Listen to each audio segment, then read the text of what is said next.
Bonjour à tous et bienvenue dans cette nouvelle vidéo. Aujourd'hui j'avais envie de vous faire une vidéo un petit peu spéciale pour vous expliquer la recette pour faire de votre chien un vrai chien agressif avec les gens et avec les chiens.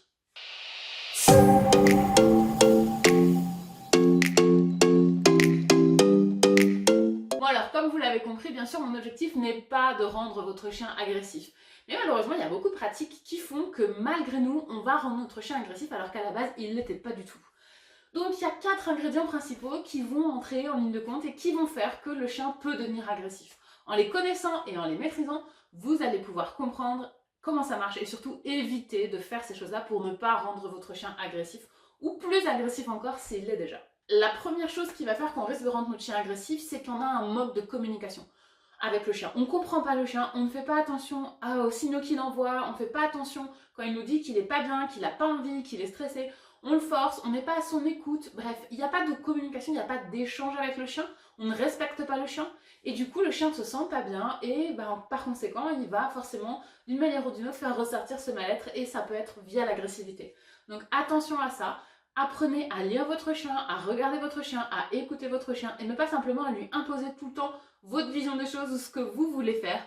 Et à penser aussi que peut-être lui, il y a des situations où il n'a pas envie. Peut-être qu'il n'a pas envie de dire bonjour à ce chien, peut-être qu'il n'a pas envie que cette personne le touche, et on a le droit aussi. Et il a le droit aussi de ne pas avoir envie. Donc attention à ça, respectez vos chiens, mettez-les pas dans les situations qu'ils ne savent pas gérer ou qu'ils n'aiment pas, qu'ils n'ont pas envie de vivre. Le deuxième ingrédient de la recette pour rendre son chien agressif, c'est de ne pas respecter son état émotionnel. Quand le chien est stressé, quand le chien est excité, eh bien, c'est beaucoup plus facile pour lui de passer dans l'agressivité. Et si vous ne tenez pas compte de ça, si vous ne tenez pas compte de son état émotionnel et du fait qu'il se sent pas bien et qu'il est dans le mal-être, eh bien, il y a de grandes chances qu'il bascule dans l'agression. Parce que, normalement, les chiens, leur premier réflexe, c'est la fuite, ok? C'est de partir. Quand il y a un risque, quand il y a un danger ou quand ils ne se sentent pas bien, c'est de partir. Sauf qu'il y a beaucoup de situations où ils ne peuvent pas le faire. S'ils sont en laisse, s'ils sont derrière un grillage, s'ils sont coincés dans un recoin de la pièce, s'ils sont chez le vétérinaire, si on les bloque, si on les contraint. Donc dans ces situations-là, le chien ne va pas se sentir bien et comme on n'est pas à l'écoute, et ça nous ramène au point 1, eh bien on ne se rend pas compte que le chien n'est pas bien et on le laisse dans son état émotionnel. Et plus l'état émotionnel monte en intensité, plus la chance que le chien agresse augmente. Donc attention à ça, faites attention à l'état émotionnel de votre chien. Troisième ingrédient pour que notre chien devienne agressif, c'est de le punir quand il grogne, quand il montre des signes d'agressivité minimes. Donc notre chien est en train de grogner, de montrer les dents, de montrer très clairement qu'il n'est pas content ou qu'il n'est pas bien et qu'il n'a pas envie, et on va le punir pour ça. On va l'engueuler, on va lui dire que c'est pas bien, on va lui dire non, on va le fâcher pour ça. Le souci, c'est que le fait de grogner, le fait de montrer les dents, ça fait partie de tout un processus de communication, un enchaînement de comportements qui permettent de dire à l'autre « Arrête, parce que là, ce que tu es en train de faire, moi, je me sens pas bien. » Ok, c'est comme ça que le chien communique. Si vous empêchez le chien de grogner, si vous empêchez le chien de montrer les dents, vous n'allez pas l'empêcher d'agresser en fait, vous allez juste l'empêcher d'avoir certaines phases de communication. Et au lieu d'avoir un chien qui par exemple va gronder un petit peu, puis grogner, puis montrer les dents, puis aboyer, puis agresser, et bien comme le chien va être puni pour les étapes intermédiaires, quand il va se sentir pas bien, il va aller directement à l'agression.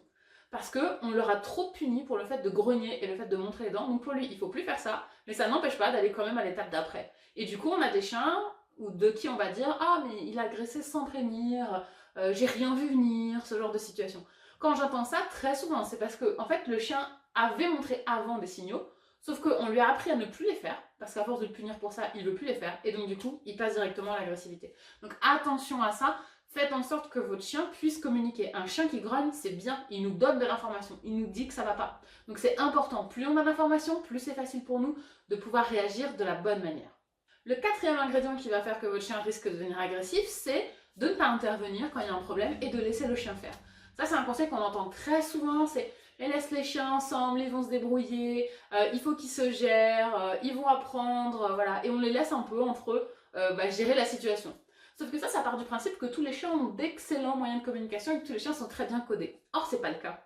Et si vous avez deux chiens qui communiquent mal, ou qui respectent pas l'autre, ou qui n'ont pas le même mode de fonctionnement, vous pouvez avoir des chiens qui vont passer très rapidement dans l'agressivité. Donc, ne pas intervenir et laisser faire les chiens, c'est en général à vos risques et périls et ça peut très facilement dégénérer et emmener les chiens à vivre de très mauvaises expériences, voire à carrément se bagarrer.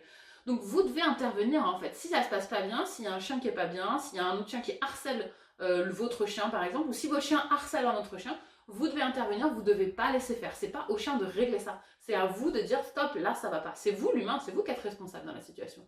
Donc ne laissez pas au chien la responsabilité de quelque chose qu'il ne maîtrise pas. Voilà pour les 4 ingrédients qui vont faire que votre chien va devenir agressif. Et la mauvaise nouvelle, c'est qu'on n'a pas besoin d'avoir les 4, il suffit de un seul pour que ça fonctionne. On entend souvent dire que quand le chien est agressif, c'est la faute de l'humain, c'est les gens qui éduquent mal leur chien, si le chien est agressif, c'est parce que le maître est agressif. C'est faux, il n'y a rien de plus faux. Les chiens sont agressifs parce qu'en fait, les humains font des erreurs par méconnaissance, par ignorance. On ne sait pas comment fonctionne le chien, donc on fait des erreurs et ça nous emmène à ce genre de comportement. Donc si c'est le cas de votre chien, ne culpabilisez pas, c'est pas votre faute, vous n'avez pas fait quelque chose de mal volontairement. Peut-être que vous avez fait des choses que vous n'auriez pas dû faire, vous avez mis votre chien dans une situation que vous n'auriez pas dû. Ok, mais tout le monde fait des erreurs. Ok, c'est pas votre faute en fait, c'est simplement que vous saviez pas. Je sais que chacun fait de son mieux avec son chien et qu'il n'y a personne qui est en train de se dire oh, j'aimerais bien que mon chien soit agressif avec tous les autres chiens, ça va être tellement facile au quotidien. C'est pas possible. Donc, évidemment, je sais que vous faites de votre mieux, mais parfois c'est difficile de faire de son mieux quand on n'a pas les connaissances. C'est pour ça que je vous propose de vous inscrire à un cours en ligne, en direct, que je vais donner mardi prochain. Vous suffit d'aller dans la description de la vidéo, vous cliquez sur le lien et vous allez voir, vous allez pouvoir vous inscrire dans ce cours. Je vais vous expliquer comment est-ce qu'on fait pour comprendre comment fonctionne le chien agressif et pour éviter d'avoir un chien agressif. Donc le lien est dans la description, vous pouvez réserver votre place, c'est complètement gratuit et vous allez avoir plein d'informations qui vont vraiment vous aider avec votre chien. Je vous rappelle que pendant toute la durée du défi que je me suis fixée de vous publier une vidéo par jour pendant 30 jours pour vous parler d'éducation canine et de chien, vous avez la possibilité de participer à un concours qui va vous permettre de gagner une séance de coaching avec moi, un kit à mâchouiller de chez notre partenaire et un kit d'éducation canine des clics et des chiens avec plein de surprises pour vous et pour votre chien. Pour participer, il n'y a rien de plus simple, il vous suffit de laisser un commentaire sous cette vidéo et sous chacune des vidéos du défi, chaque commentaire est une opportunité pour vous supplémentaire de gagner. J'espère que cette vidéo vous a plu, si c'est le cas n'hésitez pas à la liker, à la partager autour de vous, surtout si vous connaissez des gens qui ont un chien agressif. Et je vous dis à demain pour parler chien.